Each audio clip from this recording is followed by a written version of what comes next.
Warahmatullahi wabarakatuh. Alhamdulillah hamdan katsiran tayyiban mubarakan fi kama yuhibbu rabbuna wa yarda. Asyhadu an la ilaha illallah wahdahu la syarikalah wa asyhadu anna Muhammadan abduhu wa rasuluh. Alhamdulillah pendengar dan juga pemirsa An-Nasihah Sakinah dengan Sunnah dimanapun Anda berada. Tak terasa kita sudah di hari ke-7 Ramadan. Hari-hari di bulan Ramadan akan terus berlalu tanpa menanti kita bersiap dan berbenah. Beruntunglah mereka yang senantiasa saling ingat mengingatkan dalam kebaikan dan juga kebenaran dan juga selalu menjaga kebersamaan, selalu berada di dalam bingkai kebersamaan. InsyaAllah di hari ini ketemu lagi bersama kita di program konsultasi agama edisi spesial Ramadan. Di hari ini, hari ke-7 Ramadan, hari Sabtu atau bertepatan dengan tanggal 9 April 2022. Alhamdulillah kita kembali bersyukur kepada Allah Subhanahu wa taala, kita masih diberi kesehatan, diberikan kesempatan untuk bisa kembali mendengarkan nasihat-nasihat indah dari guru kita Al-Ustaz Zulkarnain bin Muhammad Sunusi hafizahullah taala. Dan juga kami kembali juga memberi kesempatan kepada anda yang memiliki pertanyaan seputar dunia Islam. Silakan anda saat ini sudah bisa mengirimkan pertanyaan ke nomor WhatsApp 081 141 3636 081 141 3636 dan juga Anda nanti bisa bertanya langsung, bisa menghubungi kami di nomor yang sama tentunya pada saat sesi tanya jawab kami buka.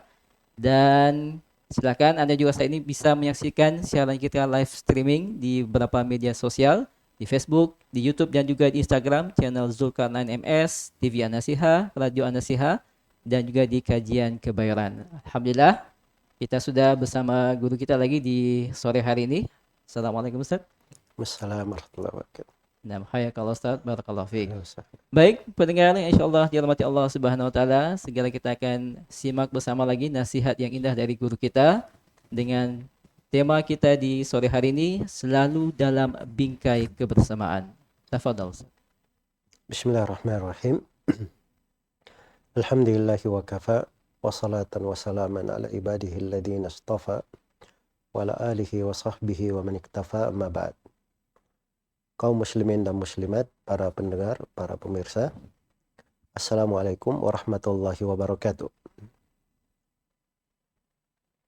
Dari ciri pokok agama ini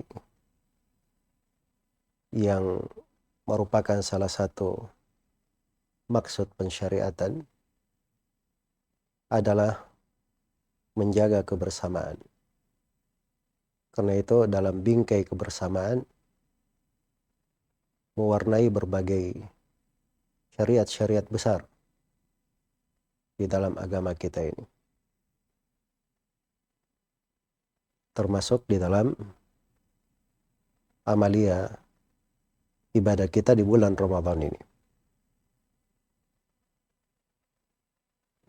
Dari awal masuk bulan Ramadan, kita disyariatkan untuk berpuasa berdasarkan puasa yang dilakukan oleh seluruh kaum muslimin. Karena itu di dalam Al-Quran dikatakan, "Faman syahida minkum asy-syahra falyasumhu." Siapa di antara kalian yang menyaksikan bulan, hendaknya dia berpuasa. Dan di dalam hadits mutawatir, Nabi SAW bersabda, "Sumu li ru'yatihi wa aftiru li ru'yatihi." Puasalah kalian, umat Islam, karena melihat hilal, dan berbukalah kalian karena melihat hilal. Dan di berbagai riwayat, para sahabat itu tara al-hilal. Mereka berusaha untuk melihat hilal. Maka Ibnu Umar berkata, saya melihat hilal itu, kemudian saya beritakan kepada Nabi SAW sebagai kepala negara. Maka fasama wa amara an-nasa biyasiyamihi. Maka beliau pun puasa dan memerintah manusia untuk berpuasa. Karena itulah di masuknya bulan, dari hal yang dituliskan di buku-buku tentang tata negara dan politik syar'i, masuk dan keluarnya bulan itu adalah wewenang pemerintah. Karena di pintu itu dijaga kebersamaan. Jadi kalau misalnya belakangan ada yang membahas apakah boleh memakai hisab atau tidak di dalam menentukan masuk dan keluarnya bulan, itu pembahasan walaupun baru lahir belakangan, dan di ulama terdahulu mayoritasnya tidak mengenalnya, dan telah dinukil kesepakatan-kesepakatan dari masa ke masa tentang masuknya bulan Ramadan dengan ruqyat hilal, bukan dengan hisab. Tapi anggaplah ada pembahasan seputar hisab. Maka pembahasan itu harusnya tidak keluar dari bingkai kebersamaan. Jangan membuat sesuatu yang menyebabkan keluar dari kebersamaan.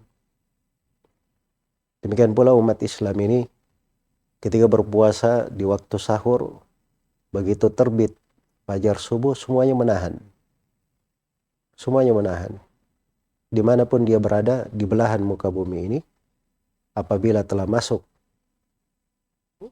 waktu fajar subuh, adzan yang kedua untuk sholat subuh, maka semuanya menahan untuk berpuasa. Dan dimanapun kita berada di atas belahan bumi ini, tatkala telah masuk atau telah terbenam matahari, maka semuanya berbuka. Dan itu adalah kebersamaan. Pada saat berpuasa semuanya berpuasa, tidak ada yang makan, tidak ada yang minum, tidak mendekati hal-hal yang diharamkan. Disyariatkan untuk berbuka bersama pada makan sahur maupun buka puasa. Dan ada anjuran di dalam hal tersebut. Khusus di bulan Ramadan disyariatkan sholat sunnah tarawih secara berjamaah. Yang ini tidak dilakukan oleh Nabi SAW dan para sahabatnya di selain Ramadan, untuk menunjukkan kebersamaan. Dan di akhir Ramadan disyariatkan zakat fitri agar terasa kebersamaan itu. Semuanya ketika datang Idul Fitri, maka semuanya memiliki dari sesuatu yang dia makan. Dia bisa bergembira di hari itu untuk menampakkan kebersamaan. Sebagaimana hadirnya hari Id itu juga dibangun di atas kebersamaan. Karena berdasarkan ruqyat hilal yang diputuskan oleh pemerintah. Dan itu tidak ada silam pendapat di tengah para ulama. Dan ini makna-makna dalam bingkai kebersamaan terurai di pembahasan puasa. Ada di pembahasan salat. Ada di pembahasan zakat. Ada di pembahasan haji. Yang tampak sekali di musim haji itu, syiar-syiar yang agung menunjukkan kebersamaan. Maka itu adalah ciri umat ini. Ciri mereka di dalam kebersamaan. Allah Subhanahu wa taala berfirman, wa'tasimu bihablillahi jami'an wa la tafarraqu. Berpegang teguhlah kalian semua dengan tali Allah dan jangan kalian bercerai-berai. Wadhkuru ni'matallahi 'alaikum id kuntum a'daan fa'allafa baina qulubikum fa asbahtum bi ni'matihi ikhwana. Dan ingatlah nikmat Allah atas kalian. Sebelum Islam itu datang, kalian dulu saling bermusuhan. Lalu Allah satukan hati-hati kalian. Maka berubahlah kalian menjadi orang-orang yang bersaudara. Ini ruh dari kebersamaan dijaga. Diperintahkan di dalam agama. Itu adalah syariat seluruh nabi dan rasul. An aqimud dina wa la tatafarraqu. Supaya kalian menegakkan agama dan jangan kalian bercerai-berai. Allah Subhanahu wa taala juga telah memerintahkan kepada nabinya sallallahu alaihi wasallam dan siapa yang bertobat bersamanya, agar supaya mengambil dari kebersamaan ini, menjaga dari makna kebersamaan. Dan itu terulai di dalam banyak syariat kita. Karena itu di dalam puasa ini, itu harusnya menjadikan hati-hati itu lebih dekat kepada yang lainnya. Dan itu tabiat manusia. Asalnya manusia itu dia senang bersama yang lain, senang di dalam kebersamaan.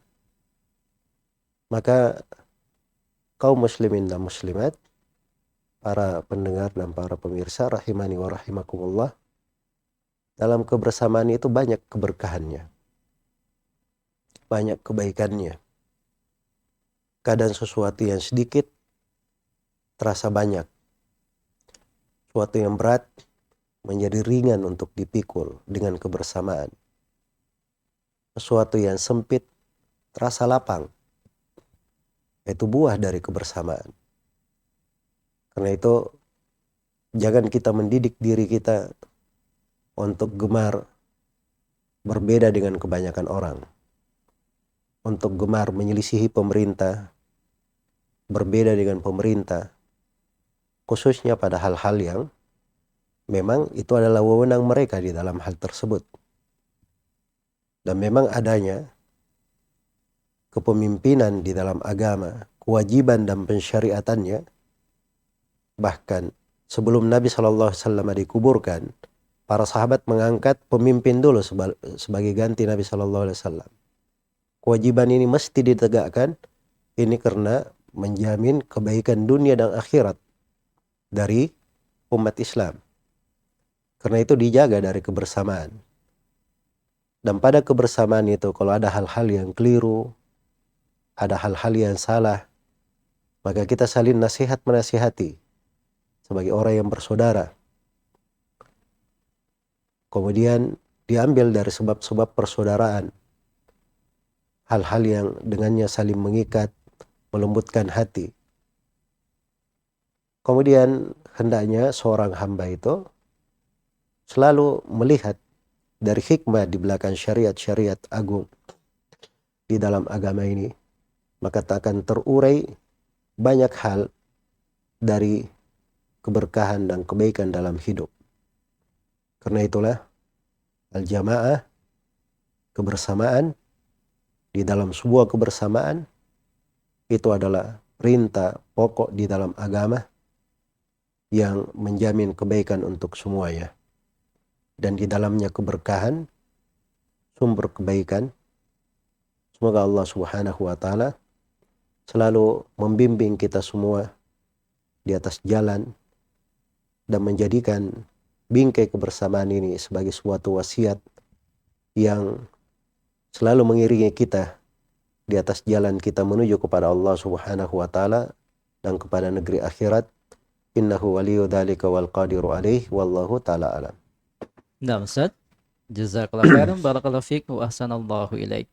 Baik pendengar dan juga pemirsa yang insya Allah dirahmati Allah Subhanahu wa taala. Masya Allah, indahnya kebersamaan.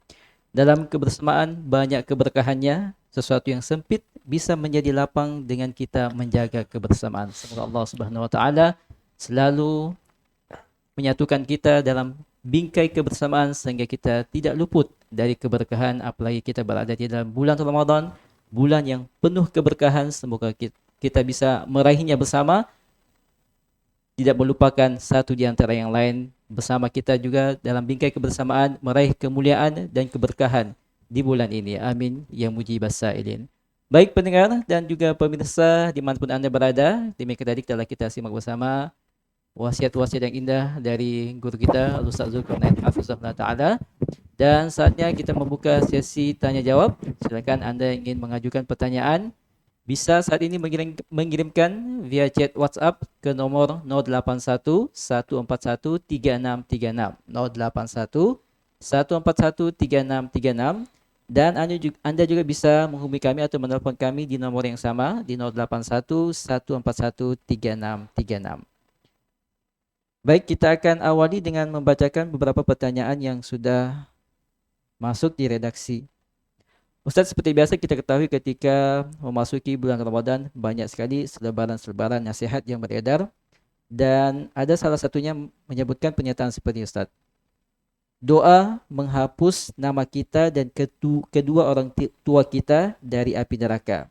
Mari kita amalkan doa ini setiap malam di Ramadan untuk menghapus nama diri kita dan nama kedua orang kita yang mungkin kedua orang tua kita yang mungkin sudah tertulis di neraka. Doanya, Allahumma a'tik riqabana wa riqaba abaina wa ummahatina minan nar. Yang artinya, ya Allah, hapus nama kami, nama ayah dan ibu kami dari neraka.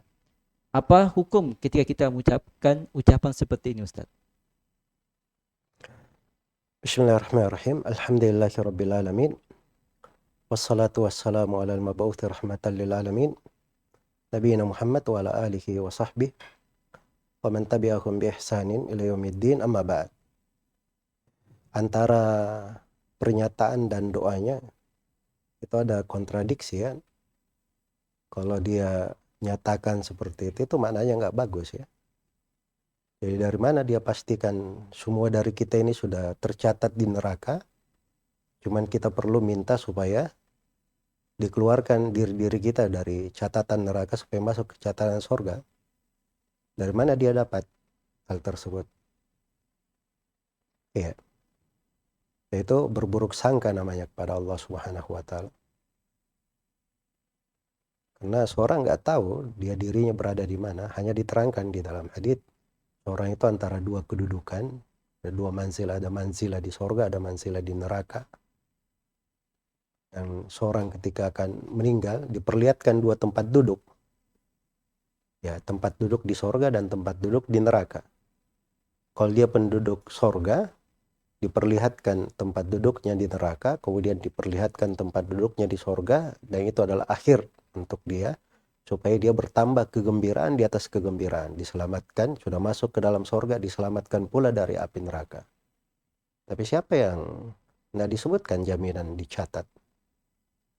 Jadi seakan-akan dia pastikan dirinya, orang tuanya di neraka, terus dia minta supaya dibebaskan dari api neraka. Itu pemahaman keliru. Iya, dan itu bentuk berburuk sangka kepada Allah Subhanahu wa Ta'ala. Adapun lafaz doanya itu sendiri, Allahumma atik riqabana minan nar, bukan dibaca atik, tapi i'tik. Kalau atik itu seakan-akan dia sudah masuk ke neraka kemudian dibebaskan, tapi kalau i'tik itu kayak bentuk harapan supaya dia dijauhkan. Dan itu lebih mencocoki hadits Rasulullah SAW. Karena di dalam sejumlah hadits yang sahih, pada setiap malam itu, lillahi utaqa minan nar. Setiap malam Allah memiliki hamba-hamba yang dibebaskan dari api neraka. Utaqa dari kata atiq. Dan Abu Bakar As-Siddiq radhiyallahu ta'ala anhu, itu disebut atiqullahi minan nar. Hamba Allah yang dibebaskan dari api neraka. Iya. Ya bukan artinya dia disebut dalam sudah di neraka kemudian minta supaya dibebaskan. Sama kalau kita berdoa, Allahumma anjini minan nar, ya Allah selamatkanlah saya dari api neraka. Bukan artinya ini kita sudah binasa minta diselamatkan, tidak. Tapi itu permohonan kepada Allah Subhanahu wa Ta'ala. Maka berdoa dengan makna itu boleh saja, nggak ada masalah. Kalaupun ada dari sebagian as-salaf yang mengatakan itu makruh, berucap Allahumma tikriqabana minan nar, itu mungkin sudut makruhnya dari sudut besarnya harapan mereka saja. Ya, tapi dari sudut makna itu ditakrir oleh sejumlah ulama seperti Syekh Ibn Utsaimin, Syekh Shalih Al-Utsaimin dan selainnya, bahwa itu adalah hal yang dibolehkan, tidak ada masalah. Semoga Allah memberi taufik pada semuanya. Nah, Ustaz, jazakallah khair, barakallahu fiik. Baik, kita lanjut ke pertanyaan kedua. Ustadz, terkait zakat mal atau zakat harta, apakah hitungannya bisa setelah dikurangi utang atau cicilan, Ustadz? Coba diulangi. Terkait zakat mal, apakah hitungannya bisa setelah dikurangi utang atau cicilan? Zakat mal, apa yang ada di tangannya, itu yang dia zakati. dia keluarkan zakat. Sebab harta itu tatkala sudah berputar bersamanya 1 tahun, kemudian sudah mencapai nisabnya, ada di tangannya, itu yang dia keluarkan zakatnya. Adapun terkait dengan hutangnya kepada orang lain, itu tanggung jawabnya, tetap dia tunaikan. Tapi itu tidak terkait, tidak berhubungan dengan zakat yang diwajibkan pada harta yang berada di tangannya. Semoga Allah memberi taufik pada semuanya. Nah, Ustaz, jazakallah khair. Baik, selanjutnya, Ustadz, ketika ana sholat subuh pagi tadi, di rakaat kedua imam lupa membaca surah Al-Fatihah. Namun ana membaca Al-Fatihah Ustadz di setiap rakaatnya. Ketika diingatkan, imam tidak mendengar dan lanjut hingga salam. Setelah salam, imam diingatkan lagi kalau dia tidak membaca surah Al-Fatihah di rakaat kedua tadi. Kemudian imam bangkit sholat kembali 2 rakaat, mengulangi sholat subuhnya tanpa aba-aba kepada jamaah. Karena ana kira imam hanya akan mengganti 1 rakaat saja, maka ana juga ikut imam dengan niat mengganti 1 rakaat. Tapi ternyata imam sholat 2 rakaat. Jadi ana duduk di 1 rakaat dan menunggu imam kemudian salam bersama imam dan ana lanjutkan dengan sujud sahwi. Imamnya tidak sujud sahwi, Ustaz. Apa yang ana buat ini sudah benarkah Ustaz atau bagaimana yang benarnya Ustaz? Ini yang pertama, pentingnya belajar agama ya. Dalam hal kesehari-harian, kadang muncul kasus-kasus seperti ini. Kita harus punya fikih tentang hal tersebut. Apalagi kalau seorang itu bertindak sebagai imam, maka dia harus tahu hukum-hukum yang terkait dengan hal ini. Karena bukan terkait dengan sholatnya saja, terkait dengan sholat orang-orang yang berada di belakangnya juga. Jadi tadi kalau dia katakan di rakaat yang kedua imam tidak membaca Al-Fatihah, itu saya kurang jelas. Tidak membaca dalam artian tidak menjaharkan atau tidak membaca sama sekali. Dibedakan antara dua hal. Jadi kalau tidak menjaharkan Al-Fatihah, misalnya imam lupa ya, biasa lupa. Ya, dia sholat maghrib, sholat isya, sholat subuh, sudah baca Al-Fatihah baru dia ingat, oh ini sholat subuh rupanya, harusnya jahar. Tapi sudah selesai dia baca Al-Fatihahnya. Maka ini tidak disyariatkan dia balik lagi membaca Al-Fatihah. Dia lanjut saja membaca surah. Hanya menjaharkan membaca surahnya itu hukumnya sunnah. Yang penting dia baca. Adapun makmum di belakangnya, kalau dia tidak mendengar imam, maka mereka membaca sendiri Al-Fatihah pada diri mereka. Menurut pendapat yang mencukupkan bacaan imam. Tapi menurut pendapat yang mengatakan wajib membaca Al-Fatihah pada setiap rakaat, ini pendapat lebih kuat, berdasarkan hadits Ubadah bin Samit, riwayat Bukhari dan Muslim, la salata liman lam yaqra' bi Fatihatil kitab. Tidak ada salat bagi orang yang tidak membaca surah Al-Fatihah. Ya, jadi tetap dia membaca Al-Fatihah, para makmum yang berada di belakang imam. Jadi kalau imamnya cuma lupa menjaharkan, salatnya syah, tidak ada masalah. Tapi yang masalah itu kalau memang imamnya tidak membaca Al-Fatihah. Rakaat yang kedua tadinya sudah jahar begitu, berdiri, Allahu Akbar, tiba-tiba langsung dia baca surah, tidak ada jarak. Langsung baca surah, tampak bahwa dia tidak baca Al-Fatihah, meyakinkan. Maka ini ditegur imamnya, diingatkan untuk membaca Al-Fatihah. Nah, kalau misalnya selepas sholat, imamnya baru sadar, maka kewajiban si imam itu dia mengganti 1 rakaat saja. Sebab itu yang kurang, dia berdiri tambah 1 rakaat, atau mengganti 1 rakaat, setelah itu salam. Setelah salam, sujud sahwi 2 kali, kemudian salam lagi. Dengan itu sempurna sholatnya. Sebab sujud sahwinya itu menambal atau menggugurkan segala tambahan dan kekurangan yang ada di dalam sholatnya. Dan makmum itu ikut bersama imam di dalam sujud sahwi. Jadi kalau seperti tadi keadaannya si imam karena dia tidak paham hukum, akhirnya dia ulangi kembali sholat subuhnya 2 rakaat. Ya kalau makmumnya semuanya ikut 2 rakaat bersama imam, nggak ada masalah. Iya, tidak ada masalah karena memang imamnya nggak tahu. Kalau si imam misalnya dia tidak sujud sahwi, maka itu juga tidak ada masalah. Sholatnya tetap syah. Itu kewajiban terkait dengan si imam dia tinggalkan pada dirinya. Dia berdosa kalau dia tidak. Dia sengaja meninggalkannya misalnya. Iya.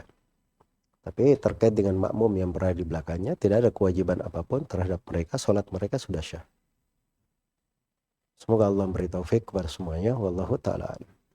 Nah, Ustaz, Assalamualaikum. Baik, pertanyaan berikutnya. Ustadz, saya ingin melakukan perjalanan menuju suatu daerah. Kebetulan jarak tempuhnya menggunakan bus dengan berangkat setelah sholat Isya dan sampainya setelah sholat subuh. Bagaimana tata cara sholat malamnya, Ustadz, dalam keadaan seperti ini? Dari Khairul di Mamuju. Gak apa-apa, dia duduk di atas kursi dari bus tersebut. Kalau dia tahu arah kiblat, maka dia ketika takbir, dia berusaha sholat menghadap kiblat sambil dia duduk. Kalau dia nggak mampu, maka pada saat takbirnya saja dia menghadap ke kiblat. Setelah itu busnya mengarah kemana, maka itu nggak ada masalah. Ya, dia bisa melakukan sholat malam, sholat tahajudnya di atas bus. Menggunakan waktunya di dalam hal tersebut. Tidak meluputkan dari kesempatan di bulan Ramadan. Semoga Allah memberikan taufik dan menambah semangat kepada saudara kita yang bertanya dan menambah semangat untuk semua dari kita yang mendengarkan acara di program ini. Wallahu ta'ala alam. Nah, Ustaz, jazakallah khair, barakallahu fiik. Baik pendengar, kita masih di program konsultasi agama edisi spesial Ramadan. Silakan Anda yang juga ingin mengajukan pertanyaan, silakan kirim ke nomor 081 141 3636 via WhatsApp, atau Anda bisa juga menghubungi kami di nomor yang sama 081 141 3636 081 141 3636. Baik, kita lanjut lagi baca pertanyaan berikutnya dari Nasrullah di Makassar. Ustadz, jika ada orang yang sholat di belakang kita untuk dijadikan sutra, apa yang harus dilakukan? Apakah kita boleh meninggalkannya atau harus menunggu hingga orang tersebut selesai sholatnya, Ustadz? Tidak ada kewajiban untuk menunggu. Kalau dia yang berdiri nggak ada masalah. Dan kalau dia tetap duduk untuk membantu saudaranya, ada sutrohnya, dia bisa khusyuk misalnya sholatnya, maka itu bagus masuk di dalam tolong menolong di atas kebajikan. Dan Allah berfirman, wa ta'awanu 'alal birri wat taqwa. Tolong menolonglah kalian di atas kebaikan dan ketakwaan. Semoga Allah beri taufik kepada semuanya. Nah, Ustadz, barakallahu fiik. Baik, selanjutnya Ustadz, apakah bisa seorang wanita berpuasa Ramadan tahun ini sementara belum selesai membayar utang puasa Ramadannya di tahun lalu? Ini kewajiban apabila masuk padanya Ramadan, dia wajib berpuasa. Dia ada tunggakan, tidak ada tunggakan. Dia begitu masuk ke bulan Ramadan, wajib berpuasa. Allah berfirman, "Faman syahida minkum asy-syahra falyasumhu." Siapa di antara kalian menyaksikan bulan, hendaknya dia berpuasa. Maka dia tunaikan kewajiban puasa di Ramadan ini. Begitu selesai Ramadan, tunggakannya yang telah lalu, kalau dia ada udzur, maka dia tidak berdosa pada tunggakan itu. Segera dia tunaikan. Tapi kalau dia tinggalkan tanpa udzur, itu dia sudah kena dosa karena mengakhirkan. Maka jangan sekali-sekali diakhirkan lagi. Segera dia selesaikan tunggakan puasanya. Semoga Allah memberi taufik kepada semuanya. Nah, Ustaz, jazakallah khair. Baik, pertanyaan berikut dari Anta di Gresik. Ustadz, apa hukum sholat tarawih di rumah? Karena saya diberi amanah oleh orang tua untuk menjadi imam sholat tarawih di rumah, Ustadz. Ya, kalau memang diperlukan oleh keluarga orang tua, nggak ada masalah. Sholat tarawih itu boleh dilakukan berjamaah di masjid, boleh dilakukan berjamaah di rumah. Iya. Dan sebagian dari as-salaf mereka kumpulkan keluarganya di rumah, kemudian mereka imami keluarganya. Sebab kadang ada pendidikan-pendidikan tertentu yang diinginkan oleh kepala rumah tangga untuk anggota rumah tangganya. Berjamaah di masjid juga ada keutamaan-keutamaan lain, sudut-sudut lain dari kebersamaan bersama kaum muslimin, menyaksikan semaraknya Ramadan dan sebagainya dari hal-hal yang indah di bulan Ramadan ini. Semoga Allah memberi taufik kepada semuanya. Nah, Ustaz, assalamualaikum. Baik, pertanyaan selanjutnya. Ustadz, Ana sudah menikah dan qadarullah kami jarak jauh Ustadz. Karena masing-masing ada pekerjaan, sembari istri masih juga mengurus masalah resignnya Ustadz atau berhenti kerja. Istri saya di Kalimantan dan saya di Sulawesi. Apakah setiap istri saya mau ke Sulawesi Ustadz, saya harus pergi menjemput di Kalimantan kemudian membawanya ke Sulawesi Ustadz? Karena adanya dalil perempuan haram bersafar tanpa mahramnya Ustadz. Ya, semoga Allah memberikan kemudahan kepada yang bertanya dan memberikan kesabaran. Hukum syariat memang mengatur seperti itu. Dalam hadits riwayat Bukhari dan Muslim, Rasulullah sallallahu alaihi wasallam bersabda, "La tusafirul mar'atu tu'minu billahi wal yawmil akhir illa wa ma'aha atu mahram." Tidaklah seorang perempuan yang beriman kepada Allah dan hari akhirat melakukan perjalanan kecuali bersama dia mahramnya. Maka harus ada mahramnya, suaminya, ayahnya, saudara laki-lakinya, pamannya, atau siapa yang merupakan mahramnya. Ya, itu syarat setiap kali perjalanan. Dan dimaklumi Kalimantan, Sulawesi itu perjalanan ya, harus ada mahram. Semoga Allah memberikan kemudahan dan kesabaran untuk semuanya. Wallahu ta'ala alam. Nah Ustaz, assalamualaikum.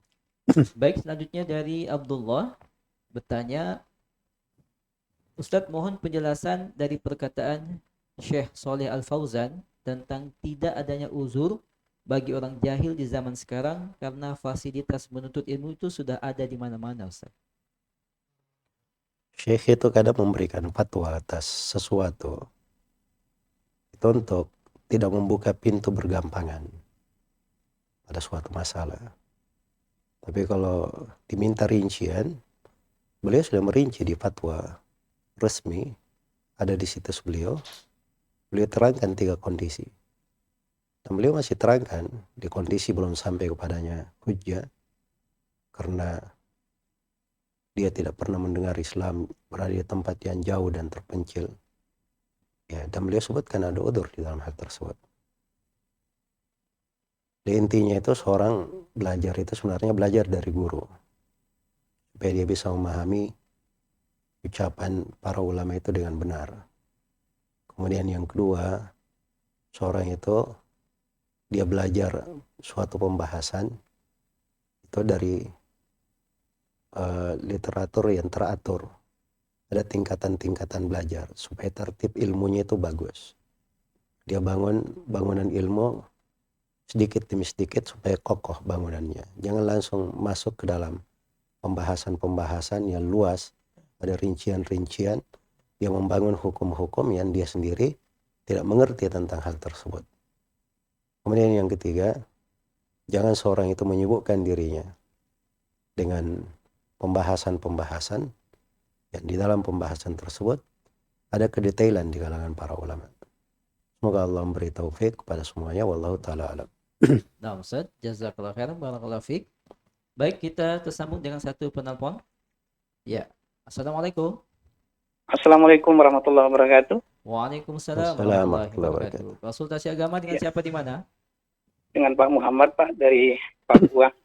Ya, Pak Muhammad di Papua. Silakan Pak Muhammad pertanyaannya. Baik, Pak Ustadz, yang saya ingin tanyakan terkait dengan pelaksanaan sholat taraweh dan witir. Terkadang kan di sekitar masjid kami itu masih ada semacam doa setelah tarawih ataupun setelah witir. Itu bagaimana baiknya tindakan kita? Apakah kita setelah membaca Subhanal Malikil Kudus 3 kali langsung kita tinggalkan saja? Atau mungkin ada dari Ustadz mungkin disampaikan apa lebih baik yang kita lakukan apabila kita berada pada saf paling depan? Mungkin kan kita mengganggu jamaah yang lain pada saat kita akan berjalan ke belakang. Gitu. Terus mungkin yang kedua, Pak Ustadz, yang saya ingin tanyakan, bagaimana kewajiban kita sebagai makmum kalau seandainya pada saat sholat subuh imam melaksanakan kunut, imam lupa melaksanakan kunut. Dan pada saat dia melaksanakan kunut, tidak melaksanakan kunut, dia melakukan sujud sahwi. Bagaimana tindakan kita sebagai makmum? Apakah kita tetap juga mengikuti imam melakukan sujud sahwi? Mungkin itu pertanyaan saya, Ustadz. Baik. Ya, baik. Jazakallahu khair. Assalamualaikum warahmatullahi wabarakatuh. Waalaikumsalam warahmatullahi wabarakatuh. Baik, jadi ada 2 pertanyaan dari Pak Muhammad di Papua ya. Ya, Ustaz. Yang pertama terkait dengan masalah jemaah masjid yang setelah sholat tarawih seperti banyak kita ketemukan ya. Iya. Di masjid-masjid ada bacaan-bacaan panjang dan sebagainya. Padahal yang dinukil dari Nabi Shallallahu Alaihi Wasallam cuma satu riwayat saja. Dzikir setelah witir itu cuma satu. Subhanal Malikul Quddus dibaca 3 kali. Iya. Adapun doa secara bersama berjamaah itu tidak ada di pelaksanaan sholat tarawih Nabi yang cuma beberapa malam. Dan itu tidak ada di pelaksanaan sholat tarawih di masa Umar ibn Khattab diimami oleh Ubay bin Ka'ab ataupun sahabat-sahabat yang lainnya, dan tidak berjalan di tengah para ulama. Karena doa itu sudah ada tempatnya. Mau berdoa, doa di sujud ada, doa di kunutnya ada. Ya. Tapi kalau misalnya setelah sholat tarawih masih ada yang ingin berdoa pada dirinya sendiri, boleh saja. Karena itu kalau misalnya Pak Muhammad tadi di masjidnya banyak ritual-ritual nggak disyariatkan, dan beliau juga di soft depan, keluar itu mengganggu orang langsung seperti itu, dan mengganggu juga itu kan nggak bagus, melewati orang itu kan nggak bagus. Kalau duduk-duduk di situ sambil kita menyibukkan diri dengan membaca Al-Quran, atau kita beristighfar, atau kita berdoa kepada Allah Subhanahu Wa Taala, maka itu adalah hal yang nggak ada masalah, insyaallah taala, perkara yang baik. Semoga Allah memberi taufik kepada semuanya. Adapun pertanyaan yang kedua,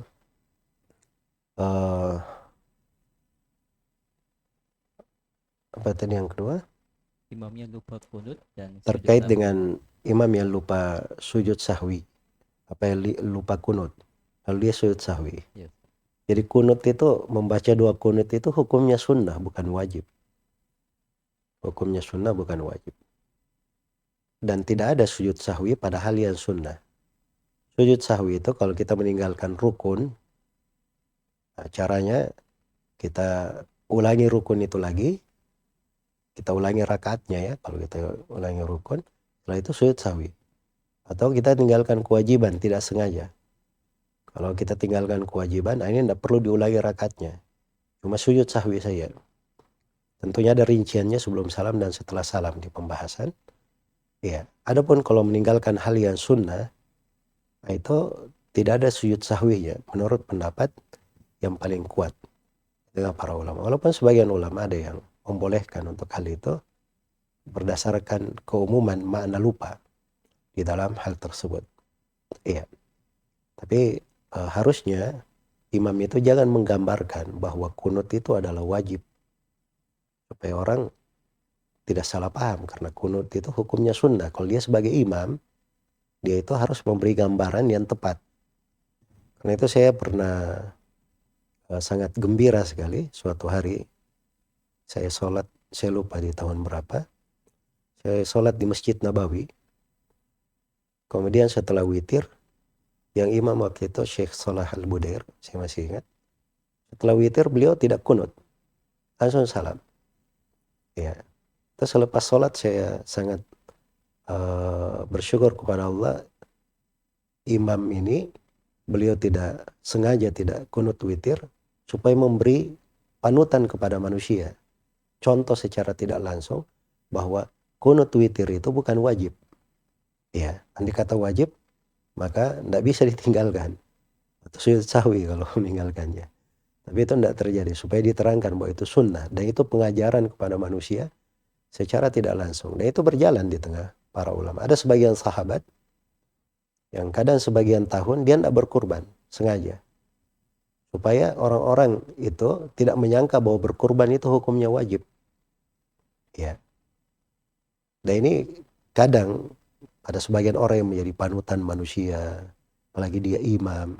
dia harus menunjukkan hal-hal yang memang mencocoki kaidah-kaidah syariat, juga pengajaran kepada manusia. Jadi imam itu ada tanggung jawabnya sebenarnya. Banyak pahalanya tapi ada tanggung jawabnya juga. Semoga Allah memberi taufik kepada semuanya. Nah, Ustaz, Masya Allah. Jazakallah khair. Barakallahu fiik. Baik, kita beralih lagi ke pertanyaan yang sudah masuk via chat WhatsApp.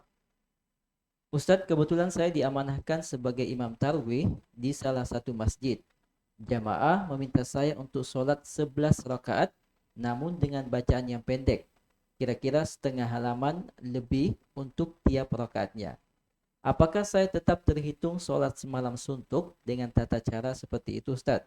Mengingat kita disunahkan untuk memperpanjang bacaan atau memperpanjang rakaat, Ustadz. Ya memang kalau dilihat kadar sempurna pada sunnah, kalau dia sedikit rakaatnya, dia panjangkan bacaan. Ya, kalau dia 11 rakaat, bacaannya jadi panjang. Tapi kalau dia pendekkan bacaannya, dia perbanyak rakaatnya. Ya kalau misalnya dia pendek bacaannya, maka rakaatnya dia perbanyak. Misalnya dia sholat 23 rakaat, 36 rakaat, seperti madhab Imam Malik. Ya, itu yang semisal dengan itu. Nah, itu kesempurnaan di atas sunnah. Tapi kalau misalnya dia sholat 11 rakaat, bacanya pendek, nah ini syah saja. Tapi bukan hal yang sempurna di atas sunnah. Jadi kalau dari sudut keabsahan, dia dapat keabsahan dan keutamaan sholat berjamaah, tarawih bersama. Nah itu bagus ya, subhanallah. Dan juga kadang di sebagian masjid memang apalagi di masyarakat kita, memang tidak semuanya terbiasa sekarang dengan sholat tarawih panjang itu. Iya. Kadang seperti di masyarakat di Saudi saja, itu kalau sholat tarawih selain Masjidil Haram, di masjid di kampung-kampung itu hari-hari biasa dia cuma sholat setengah juz saja. Satu halaman, satu rakaat, satu halaman, satu halaman. Iya. Setengah juz per hari. Nanti di 10 malam terakhir, mereka sholat 2 kali. Nah, ada awal malam, tapi tanpa witir, dan di akhir malam. Di akhir malamnya, dia tambah bacaannya. Sehingga selesai Ramadan, mereka selesai 30 juz bacaannya dalam sholat. Itu bagus ya di ini.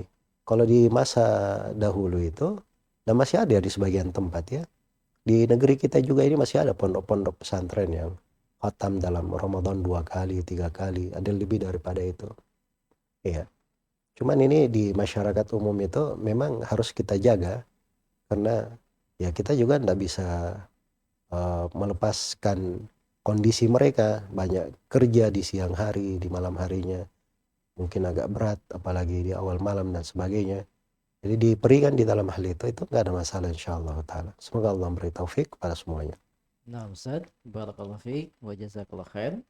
Ini masih ada pertanyaan beliau yang kedua, Ustaz. Apakah boleh saya melanjutkan sholat tarawih kembali sendirian maupun berjamaah tapi sebagai makmum, Ustaz? Tidak lama berselang setelah saya mengimami jamaah karena merasa kurang maksimal walaupun tadi setelah saya tutup dengan witir. Enggak, itu enggak diperlukan. Dia cukup bersama sholatnya orang-orang di situ. Ya jangan dia bikin sholat lagi. Kalau dia bikin sholat lagi 2 kali di situ, walaupun bukan dia yang imam, tapi 2 kali witir, ada 2 jamaah, 2 kali witir. Itu pembahasan disebut dengan masalah at-ta'qib di pembahasan fikihnya. Dan itu makruh di kalangan mayoritas ulama. Makruh di kalangan mayoritas ulama. Semoga Allah memberi taufik kepada semuanya. Ya, kalau dia ingin sholat tambahan, dia sholat saja di malam hari di rumahnya, tambah 2 rakaat, 2 rakaat, 2 rakaat tanpa witir. Iya. Dia mau sholat 100 rakaat juga gak ada masalah. Semoga Allah memberi taufik kepada semuanya. Nah, Ustaz, jazakallahu khairan, barakallahu fiik. Baik, selanjutnya dari Pak Dirwas di Kabupaten Sopeng. Ustaz, apakah zakat fitrah itu 8 penerimanya atau hanya untuk orang miskin saja, Ustaz? Itu letak silam pendapat di tengah para ulama. Apakah zakat fitri ini penyalurannya untuk 8 golongan yang disebut di surat Taubah, atau zakat fitri itu khusus untuk fakir dan miskin saja.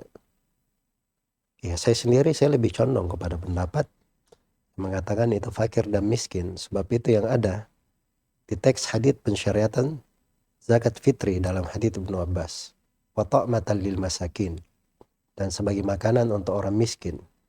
Dan kalau disebut orang miskin berarti orang fakir juga masuk di dalamnya. Sebab fakir itu kondisinya lebih perlu daripada miskin. Pembahasan fikihnya. Iya.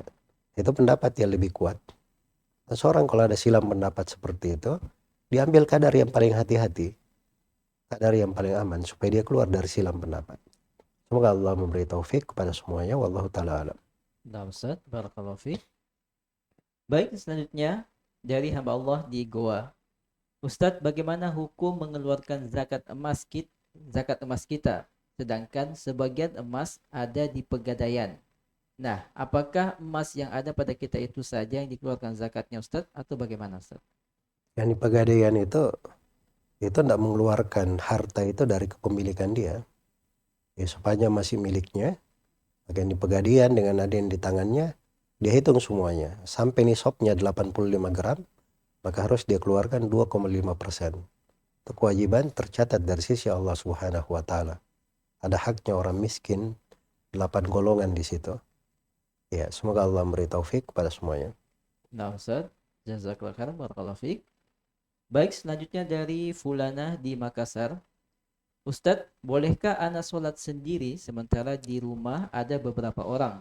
Kami jarang berjamaah karena kami bergantian menjaga anak yang kadang mengganggu saat kami sholat. Yang kedua, anak kadang lupa bacaan atau hafalan anak ketika menjadi imam, mungkin karena gugup. Apa yang harus anak lakukan, Ustadz, ketika lupa bacaan? Apa langsung ruku atau mengulang dan mengganti dengan surah yang lain? Ini mungkin antara perempuan ya, Nah, kalau laki-laki ada kewajiban sholat berjamaah di masjid. Kalau yang ditanyakan terkait dengan sholat tarawih, yang nggak ada masalah. Sholat tarawih bersama keluarga di rumah sebagaimana yang saya sudah terangkan tadi. Terkait dengan lupa bacaan tadi, itu sebenarnya kalau di sholat tarawih itu bisa bisa diselesaikan. Kalau ndak hafal Al-Quran, dia bisa baca dari mushaf, ya, sehingga sholatnya teratur. Ndak ada target juga, dia bisa menyelesaikan bacaan Al-Quran di dalam sholat, nanti semisal dengan itu adalah hal yang baik. Tapi kalau misalnya dia baca dari hafalannya, begitu ada yang dia lupa, maka diambil saja surah pendek yang lain. Setelah membaca surah pendek, dia sujud. Dan itu tidak ada masalah. Sholatnya menjadi syah. InsyaAllah ta'ala. Semoga Allah memberi taufik kepada semuanya. nah Ustadz, jazakallahu khairan, barakallahu fiik. Baik, pertanyaan berikutnya.